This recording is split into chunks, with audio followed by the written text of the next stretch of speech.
环球大战线深入世界最前线，全球各地的观众朋友，大家好，我是叶思密。今天节目的大主题，我们会来关心这一场美伊战事，伊朗的杀手锏曝光了。川普在这个时候呛说，他接下来可能会炸，包括了伊朗的电厂。伊朗则是喊说他会跟美国同归于尽，并且祭出了各式的攻击，包括了发动的是纳斯尔2的10连击，精准的复仇美国。范斯则是认了，现在光靠武力是赢不了伊朗的。今天就这些议题，我们会一起来做关心。先欢迎我们的在场来宾，国际情势专家赖岳谦老师。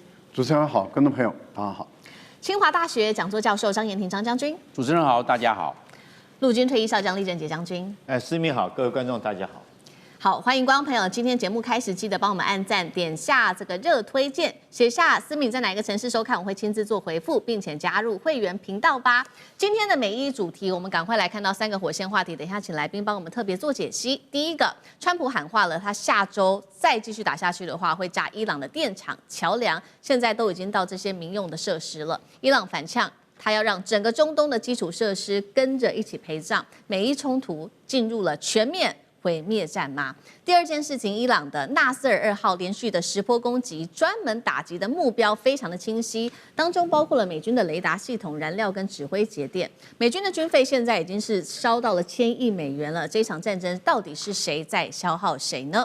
第三件事情，美军宣称他封锁了荷姆兹，但是现在航运的公司是拒绝接受美军的护航的。伊朗它现在看起来是靠着飞弹、无人机、海上威胁，已经完全突破美国的海上优势了吗？今天就这些议题，我们会一起来做关心。中东战场可以说现在是来到最危险的时刻了。来自于美国中央司令部最新的证实，16日再度的发动对伊朗的第6波打击，锁定的目标包括在伊朗南部的沿海城市哦。它的目标是要削弱伊朗的军力，并且持续在海上也做封锁。这一次的封锁，美军迫使了3艘船试图突破封锁线的商船是全面的大转向了。再来看到伊朗的国营媒体也正式的证实了，确实美军针对他们的这个攻击力道是非常强大的，包括去攻击它的机场、火车站、桥梁都变成了一个目标，包括伊朗当地最大的一个港口也挨轰，2座靠近荷姆兹海峡的重要桥梁也被炸，造成2死4伤。这个时候，美国继续的呛虾，来看到官方怎么说的。林威特补了一句：因为是伊朗的问题，他当初违反了承诺，所以遭到制裁。德黑兰已经主动的求和了。真的吗？德黑兰有求和吗？伊朗的外交部最新也直接回呛，美国犯下多起战争罪，攻击的是民用的设施，公然违反了联合国的宪章。因此，革命卫队立刻是展开新一波的攻击行动。这一波的攻击行动是纳斯尔2号的第10波攻击了。首先，我们刚刚收到的最新消息是，这个伊朗的革命卫队宣称的已经袭击了在叙利亚当地的美国特种部队指挥中心，摧毁了当地一套雷达系统，数架特种部队所使用的直升机，造成大量的美国人员丧命。这是我们刚刚收到的最新消息。那除此之外，还包括了科威特的空军基地也被袭击，包括当地的预警雷达被摧毁。还有在巴林的这个基地，它当地的这个燃油站也被炸毁。7月份到现在已经有10波攻击了，横扫包括了在科威特、巴林、卡达到约旦等4国的美军基地。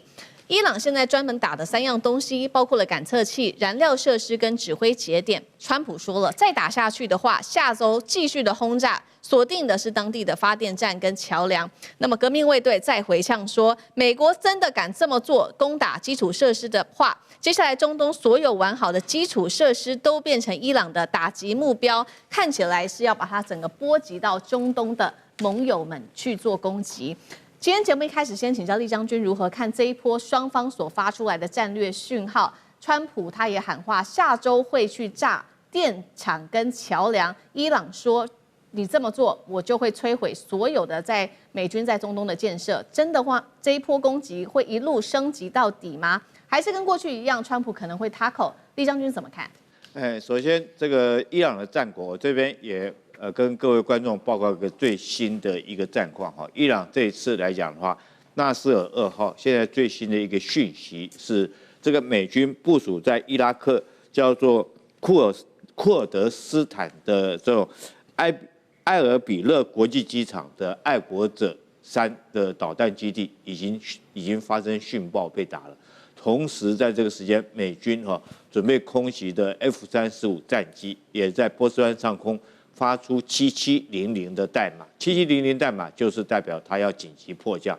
所以美军在这一波跟伊朗的战争，我们看出来它的战果并不如他所预期的这么好，甚至于很明显的在这个在战况上面很明显吃了暗亏。所以我认为白宫发言人李威特他所讲的话是谎言这个现在来讲，我不认为德黑兰会主动求和，因为之后的这次的战争，很明显的是伊朗主动求战，那美国很明显的是被迫应战。那伊朗他会主动求战，代表说他在战前已经做好各项的作战的计划跟准备，他才发动这一波的攻击。那美国很明显的是被迫应战，伊朗是怎么样主动求战呢？他借着攻击经过荷姆兹海峡的这些油轮，他说你只要不按照我规定的航线来走的油轮，我都攻击那再说，那他所规定的就是要走他靠近伊朗北边的拉拉克那个岛的航线，但是很多油轮是要走南边靠近阿曼这个航线，那你只要走靠阿曼的。这个伊朗就发动无人机对你们来实施攻击跟打击。那美国为了让荷姆兹海峡能够保持畅通，所以他这发动一波对伊朗的这一波的反击攻击。所以你说这次行动很明显的是伊朗主动求战美国是被迫应战。那为什么我讲说美国被迫应战？因为我们从之前包括到这个伊朗美伊双方 MOU 签了协议之后，我们看到美国在很多动作已经做了战略退却的动作，包括他将部署在中东地区的 B-52轰炸机这些还有在约旦基地的战机都已经加油机都已经撤回了。另外也看到他将这个林肯号航母向后退了200多公里，这都是报章媒体有披露出来的一个确实讯息。所以很明显的，美军来讲已经准备做战略转移，因为他在这个地方事实上已经耗费了4个月这个包括到林肯号航母已经200多天没有靠岸休息，大家都已经受不了了。所以很明显的，美国撤退，但是这时候伊朗很明显的就不让你走，我主动采取攻势。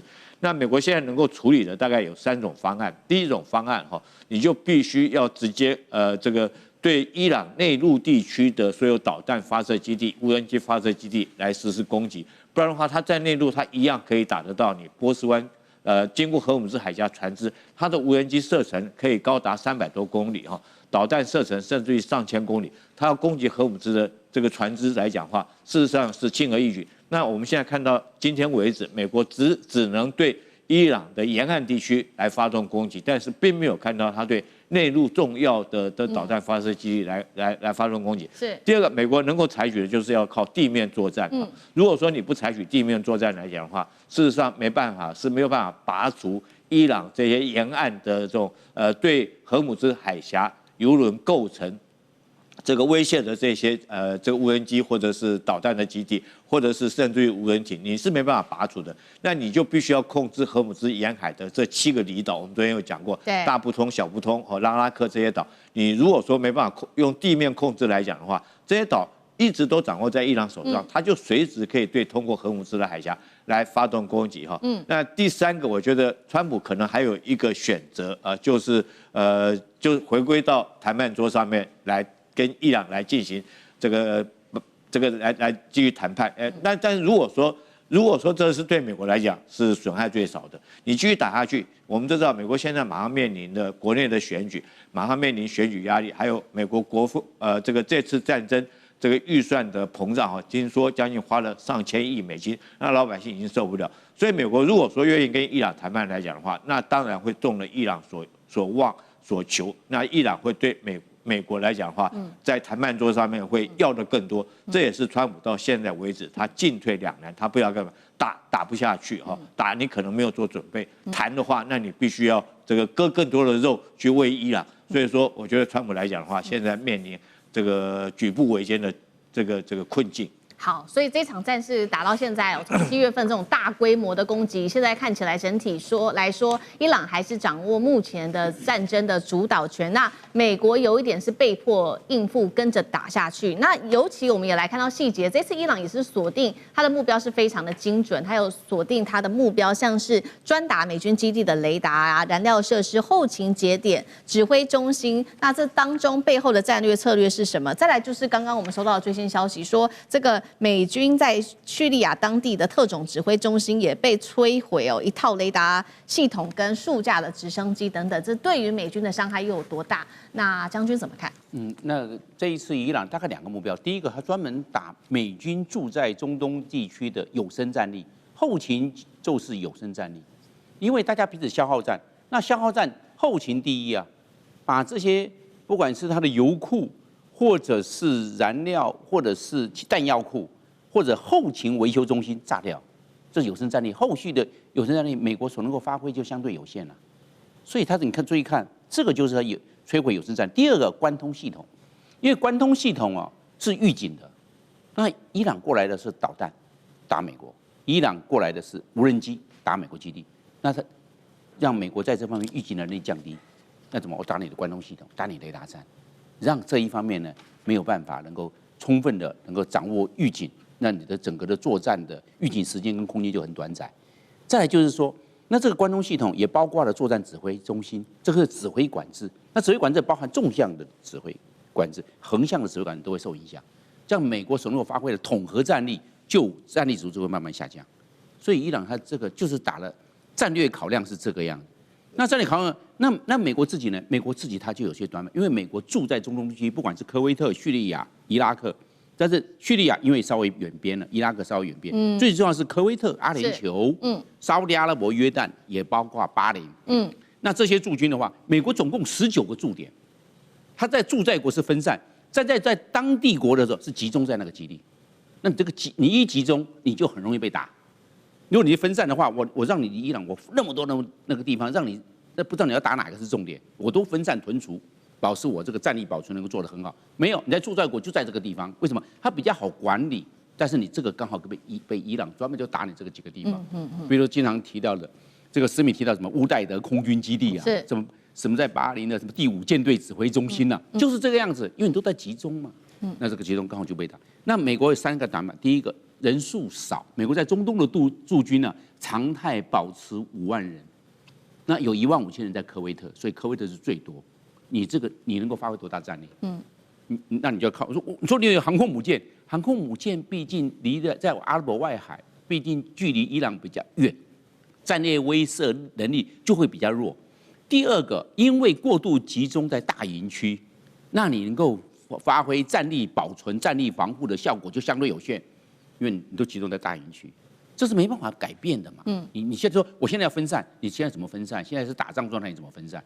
所以没有办法。第3个，美国的补给线太远，要在美国，在英伦三岛，然后要过来的时候，你还记不记得？包含西班牙不让美军过境，意大利也不让他飞机飞过去。那美国补给线太远了，感觉到鞭长莫及。而且会劳师久顿。你在这个状况之下，所以美国能够发挥的统合战力就会相对有限，这也是伊朗看准的地方。我就打他后勤指挥中心，因为什么？你补给线太远，没有那么快可以递补上，那我伊朗就有时间上的优势。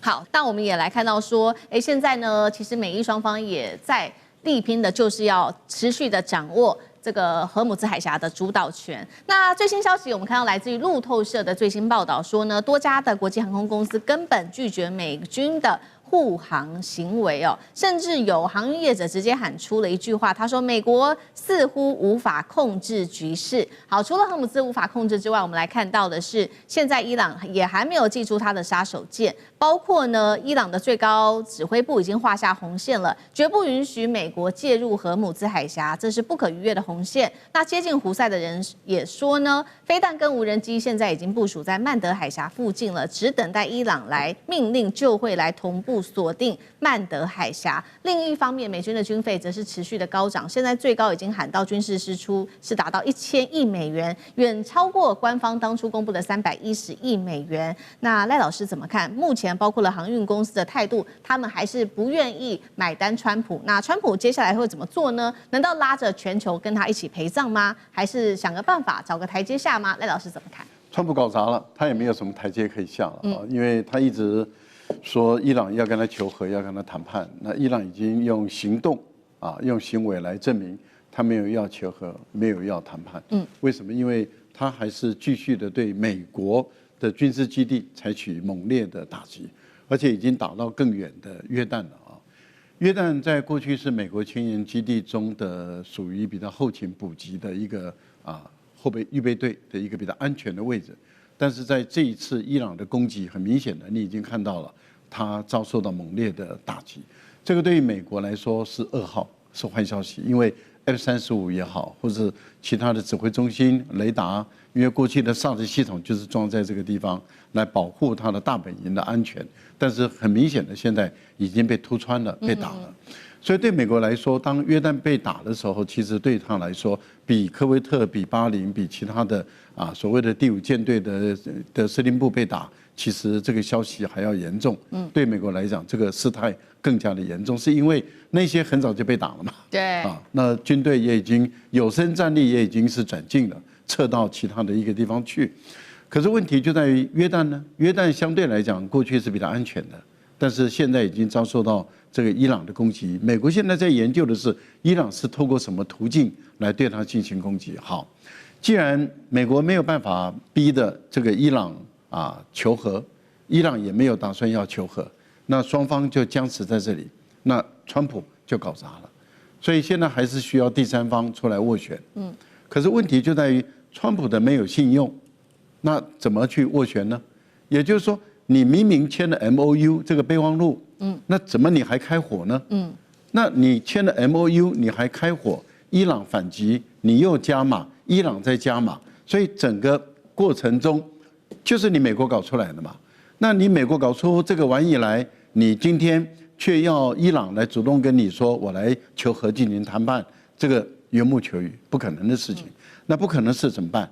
那他的问题就在于伊朗已经重新封锁海峡，美国也重新封锁伊朗的这个海峡，也就是说，美国是对于伊朗的船舰进行封锁，可是伊朗是对赫尔木兹海峡进行封锁，美国无法护航，这问题就在于美国无法保证100%的护航。那既然没有办法护航，哪一家商船愿意冒这个风险？战争被打的这个风险，没有人愿意冒这个风险的话，那请问一下，这个海峡什么时候能通？所以大家为什么会担忧国际油价又要开始飙涨起来？这是第一个问题。第二个问题就是，伊朗已经下了一个死命令，也就是一条红线，如果它的能源设施被炸，那胡塞组织就要去封锁曼德海峡。那胡塞组织有没有能力封锁曼德海峡？有。美国有没有能力打通曼德海峡？没有。那一旦曼德海峡被封锁，苏伊士运河就完蛋了。苏伊士运河一旦被切断，也就是因为红海被封，苏伊士运河就没有作用了。一旦没有作用，那你欧洲的产品，尤其是南欧的意大利等希腊的这些产品，你怎么出来？你就只能够从西班牙这边出来绕一大圈。那这个对于埃及的经济财政会产生影响，对于物流会产生影响，对于船运的运输会产生影响。这些地缘政治产生的变化其实是很巨大的。问题就在于你川普有没有能力解决？没有，你只会搞砸事情，你根本没有能力解决问题。好，谢谢赖老师。那我们休息一下，马上回来。观众朋友们，我们要开会员频道啦！因应呢美中、中东还有印太的乱局，你看到的是新闻，我们看到的是背后谁在操控这个世界。加入会员可以取得独家视角的通行证，你将优先取得更深的观点判读，包括了核心真相分析、历史脉络拆解、局势推演逻辑。同时解锁会员勋章、优先互动权、问题解析、幕后花絮，支持我们制作高品质的影片。点击下方的加入键，一起成为战友吧！我们会员频道见。